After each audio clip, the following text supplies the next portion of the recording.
Welcome back to the Gavel and the Gabble. It's me, Harry at Windsor Auctions, and I'm now joined by. It's me, Simon, but I'm joined by a very, very slim and healthy looking Harry. He's been walking, he's been dieting, he's been watching his food. I'm almost confused, dear listener, who this fine figure of a young man is that sat in front of me. It's not Auctioneer Harry, surely, but it is.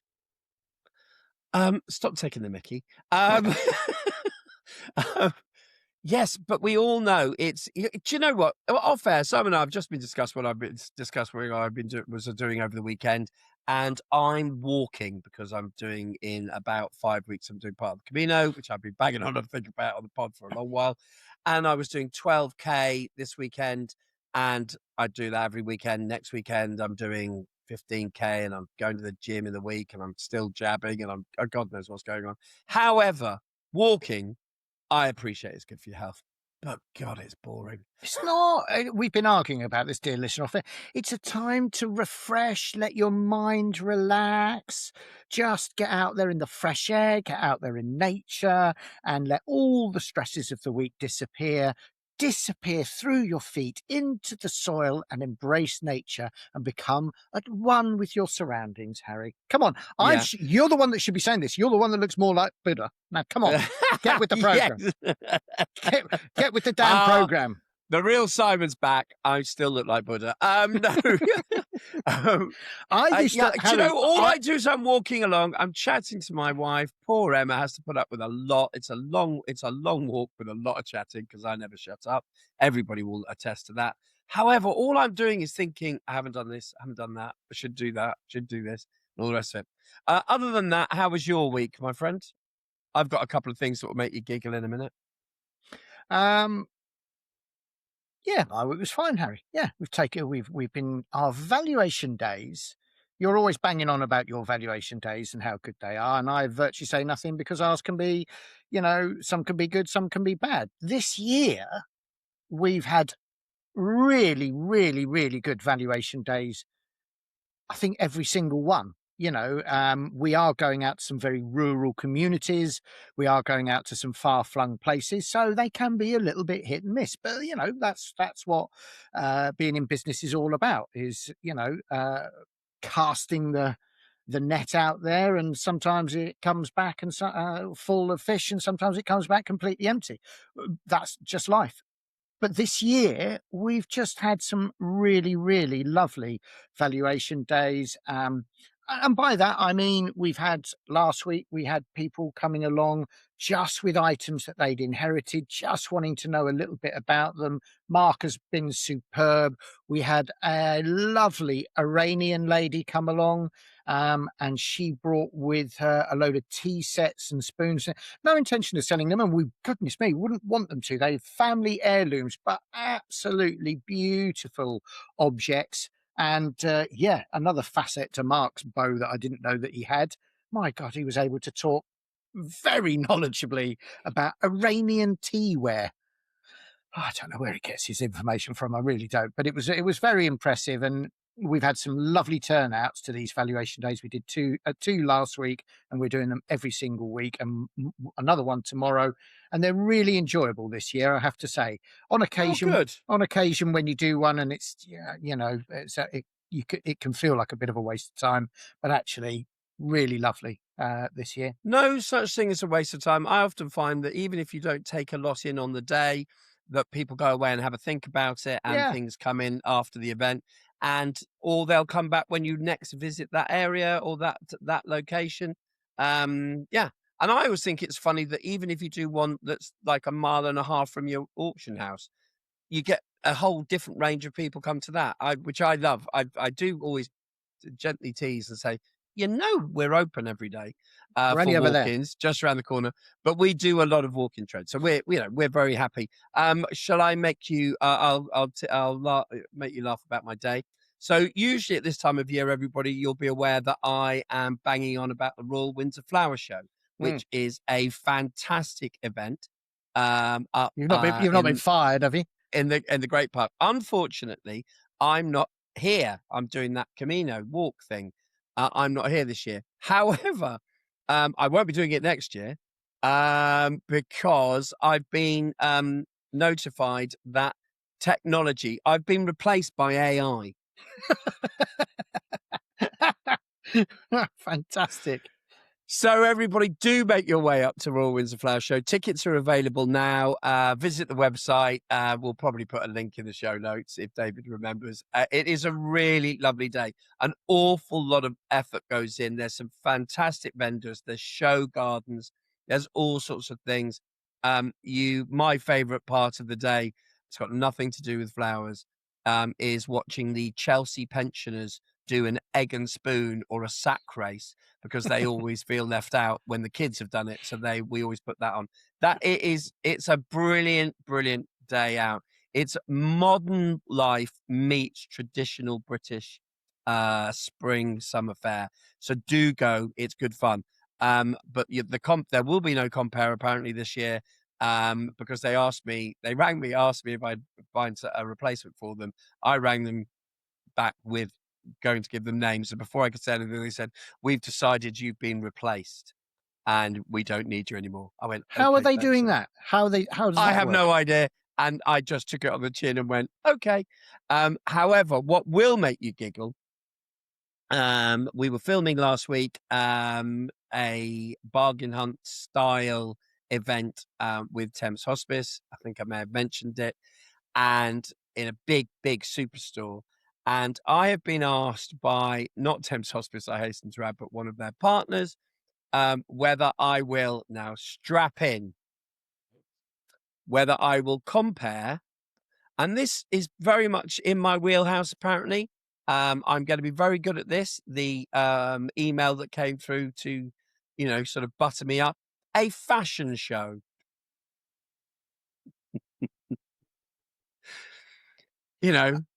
Here comes Uh, Janice walking down wearing this year's. I mean, the problem with this is, Simon, as you know, my ego is so large. I almost immediately replied, "Yeah, sure, I'll do that." Until in my household, my daughter and my wife both went, "Are you out of your mind? What the hell do you know about that?" I'm lost for words. I mean, Yeah. Okay. Yeah, you've got me So there. I got sacked by AI, and I got hired to do fashion. Apparently, fashion cannot be AI'd. The world has gone completely mad. That's all I can say to you on that basis. Yeah. Now, I've got one more thing that What? I want an opinion on, but after you. I've got, right, on the basis the world's gone mad, right? This happened this morning. And I just thought, oh, do you know what? I'm seeing Harry on the pod. Log that. I'll let Harry know. Everything's content. Everything's content. So, elderly lady, very well dressed, rocks up at the counter this morning and says, "Is it possible to get a valuation? I have a gold necklace with a gold pendant." And Mark said, "Of course, I'll have a look at that." He took her into the office, sat her down, got the loop out, got the gem tester out, etc., etc. And I heard from my desk say, and Mark say, "Are you thinking about selling?" She said, yes, I'm thinking about selling. I don't wear it anymore, and my daughter doesn't want it. And, and she said, more importantly, I hear that gold is very, very high at the moment, very, very high. So it's a good time to sell. And Mark said, it was very honest and said, "Do you know what? It is high at the moment. It is dropping back a little." Dropping back? It's dropping back, she said. I thought it was high. He said, it is still very high, but she said, well, why is it dropping back? He said, well, geopolitical fluctuations, etc., everything that's going on in the world, multifaceted reasons as to why the gold price fluctuates. But, it has dropped back a little bit at the moment. So he then gave her a valuation based on the stones and the gold content and all the rest of it. And I think the valuation was £500 to £700. So, it's a lovely piece, a lovely piece of jewellery in 9-carat gold, well made, etc., etc. £500 to £700. And she said, well, I think I'll wait for the Strait of Hormuz to open before I put it up for sale. Now, I heard this from my desk and went, what the hell? Excuse me, you are waiting for the Iranians to open the Strait of Hormuz before you sell your net. What the hell kind of world are we living in? What, seriously, that was her rationale. She was in touch with the geopolitical situation. I'm not sure that is a plus or a minus. I can never work out whether it's open, closed, what's going on, whether the price goes up or down. I can't keep up. I'm pretty sure that the strait being open or closed is far more has an effect on oil, not a lady's pendant and necklace in East Devon. It all affects it. Fortunately, Mark dealt beautifully with that, and I was nowhere near it, which is just a good job first thing on a Monday morning. Yeah. Yeah. Oh, I've got to say a thank you. And I don't know if I've said this already, but I will say it again. A big thank you to Karen Harper, because she's a journo and highly respected journalist and author of a book. Currently, her new book is out. And she did an interview on buying and selling at auction for Period Living magazine. And very sweetly, we feature in there. So thank you for that. And it's a little bit about buying and selling at auction, which is good fun. I have one thing to talk to you about, Simon. Good. Charles Hanson. How is our Charlie boy? We can't get him on the pod. We've tried everything, but we might be able to now, if we offer to promote his subscription service. You can now pay a subscription to follow and get in-depth knowledge of Charles Hanson's working day and night. And he's put his content behind a paywall. Don't forget we're on YouTube, Simon. We're behind a paywall.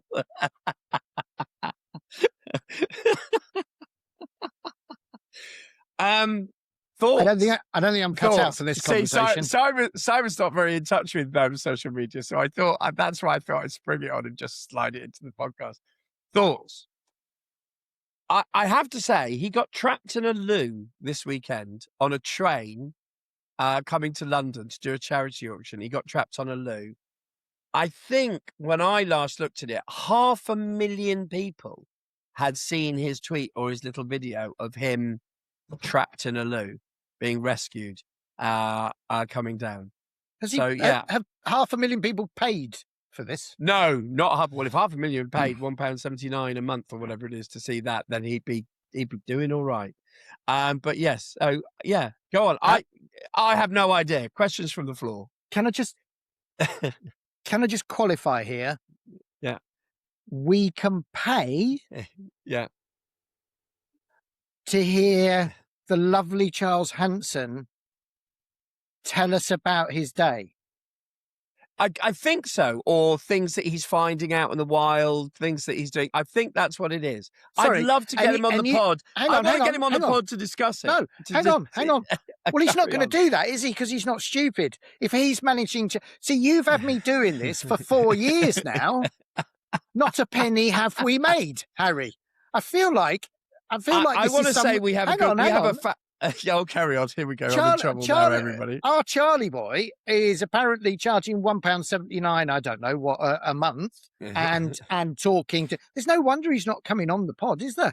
Giving his stuff away for free. Yeah, I see what you're saying. Why would he come on here and give away to free to this couple of Herberts who clearly don't know how to make money when he can charge £1.79 a month and get people to pay? Okay. Well, on the note of making money and paying, Simon, everybody, could you give this video a big thumbs up and subscribe to the YouTube channel?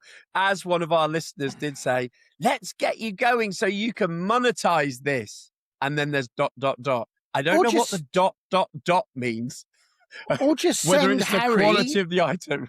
Or just send Harry £1.79 in used notes. Coins. If you go to our social media page, Simon is completely unaware of this. That if you are a fan of Simon's and his, Why would you be?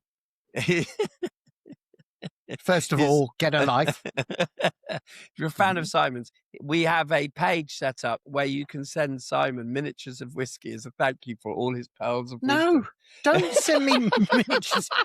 Well, I mean, clearly there have been no pearls of wisdom because I've not seen a single miniature we haven't bottle seen of a whiskey. single. So, yeah, and you I mean, would because but it's there- there. I'm sure. It's there. And secondly, just send £1.79. I don't know why.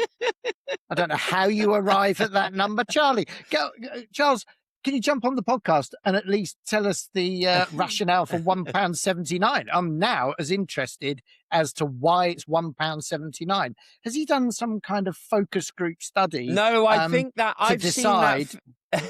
I've seen that figure a lot on social media. That apparently £1.79 is your sweet spot that nobody will miss. £1.79. I imagine 79p of that is service charge, and £1 goes to the talent. Feels that way, doesn't it? And therefore, if you get 500 subscribers, you get £500 a month. But So is he doing this every day? Yeah, well, I'm guessing he's pushing out content all the Every time. I don't know, day? Charles, come on the podcast and let's talk about it. No, Charles, don't come it. on. I'm not paying you £1.79, Charles. Oh, no, do you know what, Charles? If you do come on the podcast, one, it will be content for your paid channel because you could we'll send you clips and you can push it out for £1.79. And we are not taking the mickey. We're just jealous, basically. I just don't know. Charlie, I just don't understand how Harry has talked me into doing this for 2 years and now has come out and gone 3 years. So every single week I've had to do this because I get bullied by my colleague and friend, Mr. Ballin.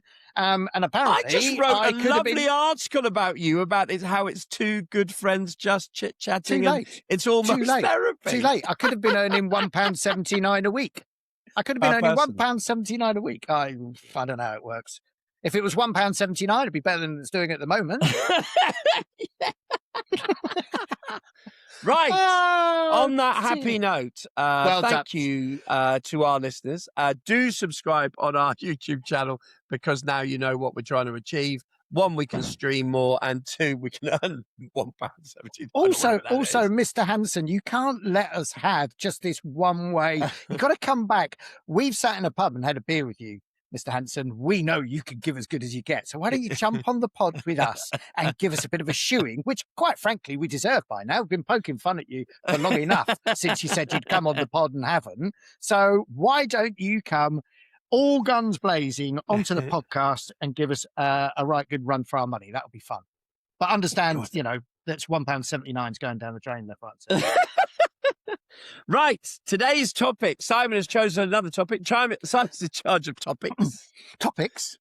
I do like a topic. I used to like a topic. Topic was always better, wasn't it? It was hazelnuts. That's why, not peanuts. Right? Right. Yes. Hazelnuts? Do's and don'ts. I'm going to get off this chocolate topic. Chocolate. I'm so desperate for topic. If only. So desperate for chocolate. We've done do's and don'ts. We've done lots in the past on live auctioneering and winking at your auctioneer and how much he likes that, and all the other tricks of the trade of live bidding. But I don't think, correct me if I'm wrong, Harry, that now we have discussed the fact that timed auctions across all the platforms are becoming mainstream very much. They used to be something of a, if you had a large collection of, I don't know, dinky toys and you wanted to sell them individually, you don't want to sit on a rostrum. Dinky toy number 1, dinky toy number 506. It would be rather tedious, so you put them in a timed auction. But nowadays, we have general sales, we have collectible sales, we have just timed online sales. And we have never really touched on, despite their popularity these days, the do's and don'ts, or indeed, hopefully, these two auctioneers, you'd like to think, and I probably should have thought this through before I proposed this topic, we might be able to give you some handy tips as to how to do well at an online timed only auction. Got any tips, Harry? I hope you have, because I did tell you about this weeks ago, and I'd like to think you've done your weeks homework. ago. I think you've done your homework.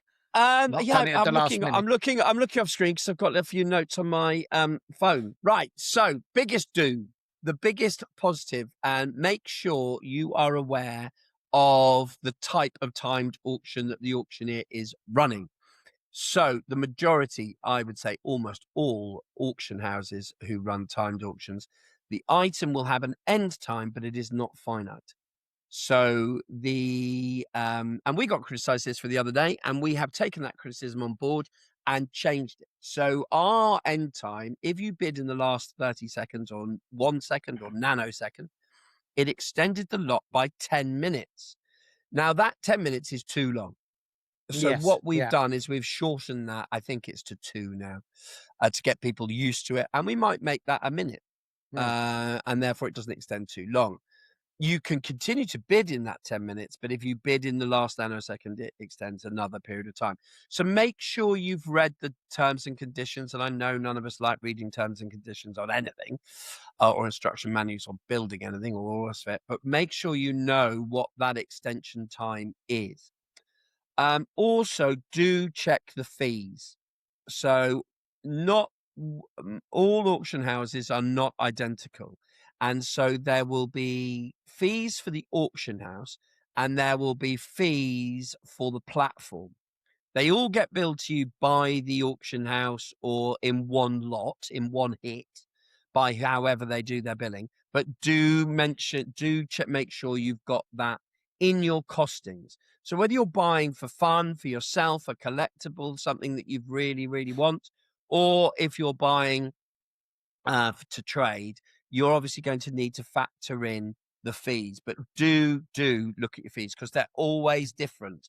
And people will probably quite often will have lower fees in time sales because there's less processing, there's less hard work, they're not manned, you don't need staff on the day. There's all sorts of things going on. So do keep an eye on the fees. So those are the do's. Also, if you're new to it all, do your research. This is the same for all auctions, but do your research. Now, Easy Live, the sale room, and most auction houses, you can look at their past sales. So you can look to see what people have achieved for similar items or identical items in many cases across a period of years, across a period of months. And that will help you with putting your bid in. Now, the most important thing is the bidding. And I think this is where an auto bid is quite a good way of bidding at time sales. It means you don't have to be there at the end. You put in your finite set price. So let's say an item is £100 to 150 is the estimate, but you're willing to pay 180. If you put in on your timed bid 180, the systems will bid for you up to that figure. It won't start at that figure. And this is the important thing I think, Simon, people don't realize, is it will bid up to that figure. And if you're comfortable that if you miss it at 180, you need never look at that catalogue again. You need never go back until you're looking at until you're waiting for your invoice to arrive the evening or the day after the sale, etc. So I think auto bids really come into their own on time sales because end times can be all over the shop. It means you're not having to commit to hours and hours of watching and all the rest of it. And also it takes the pressure off. However, if it is something that you're really, really passionate about, it's really, really important. It's the one thing in the world you haven't got in your collection. Obviously, sit, watch the sale or watch your lot at the end time so that you're ready to jump in. You don't want to lose something for a fiver. But please remember that auto bids you put in when it asks for your best bid or similar vernacular, I don't know what it is on every platform, will say, and you put in your highest amount and then it will bid for you. And that I think is a really important thing. One final thing, and this Simon will bear me out. And if you listen to past episodes of the podcast, this is a big thing with auctioneers. It's the logistics of getting the item to you. Don't buy a boat in Devon if you live in Hampstead and you can't work out how to get it. You've bought the boat, it's your boat. You've got to move it in a certain amount of time. We at Windsor, we give people a week-ish to move, collect or move or get things shipped, because we've got a high turnover of items. Most auction houses are very similar, and it'll all be on their website. It'll all be on the details of the sale, the logistics. But don't put yourself in a situation where you're suddenly getting phone calls and people, getting cross with you because you haven't bought an item or collected it in the right period of time. The boat is a genuine example. The lady that literally bought a boat from Line Bay Auctions and said, well, we have a problem now because I don't have a tow bar, like it was our problem. So an expression that I've learnt from my children recently, I think that's a you problem, not a me problem. I wish I'd have known that expression at the time, because I would have used it. She then came back to me 24 hours later to say, I've been to Halfords and they can't fit a tow bar to this make of car. What should I do? Again, a you problem, not a me problem. But you're absolutely right, Harry. Let's and do you know what? With the popular rise of international time sales and these platforms and their reach, and make sure you're bidding in the right country, let alone the right county. We've had instances of people bidding from Europe saying, oh, we didn't check and we didn't realize you were in the UK. So we're not even bidding in the right country now, people. So let's make sure you've got that right. I think another thing, just to add to Harry's point, is when placing an auto bid, understand that neither the people who work the platform nor the auctioneers can have any idea what your maximum auto bid is. It is entirely kept secret, as it should be. And the system bids for you. So let's put it this way. In Harry's example, if an item is 100 to 150 pounds, you could leave a bid. I'm not suggesting you do this, dear people. You could leave a bid of 10,000 pounds and win it for 210 pounds. Do you see my point? The system is there simply to increment the bid by the increment set by the system, and you can leave £1 million and you'd still win it one bid better than the next best bid, which could be 180 quid. And that is the beauty of those kind of timed auctions, that you can, as Harry said, you can set your maximum. Now, I've got a question for you, Harry. Yeah. And this is one I quite like. A time sale comes up at Line Bay Auctions. You, Harry, dear boy, you see an item that is valued at 100 to 200 pounds. Yeah. Yeah. But you've seen this listing, and you can also see, because you're a clever man, that it runs for 10 days. Currently, your item has no bids, but it's day one of 10 days. Now, the starting bid is £100. Do you take the £100 early on day one, or do you hold your cards close to your chest and do you wait until day 10 and see what's happening at that point? Where do you stand on that? Unofficially, I stand on there. It makes the auctioneer's life so much easier if you bid early, because then we can see it sold and we're happy, because Simon and I both check apps. I mean, literally 40 times hourly, to see how the sales are going. But I am aware that the best practice is probably to wait to the middle of the week. Also gives me time to do some research on an item, and then put my bid in. And then what I usually do, if it's something I really, really want, is I will check it about 5 hours before the lot's due to end, to see if there's been a massive move. I mean, obviously, the nice thing is if you're outbid early in the process, all these automated systems, they email you to tell you. So you can test the water out, and they'll send you an email to say, no, you've been outbid. Slightly more annoyingly, but good for us, but not good for you, the buying public, is that it will constantly email you if you're outbid at, say, the item ends at 6:30, and then you've got £500 or a 200 lot, and every £10 it'll email to say you've been outbid, but it's gone up. You're still the winning bid. You've been outbid. It's gone up. And so you do have to do quite a lot of clearing of your inbox. Yeah, that's true. But I would suggest that is a far better way of doing it and keeping you in touch with the item. So yeah, that's my sort of thing. I'm not good because I am an emotional human, that I do get, and I do buy at auction, and I buy lots of collectible toys, and everybody knows my addiction to Lego. So I will try and buy rare sets at auction.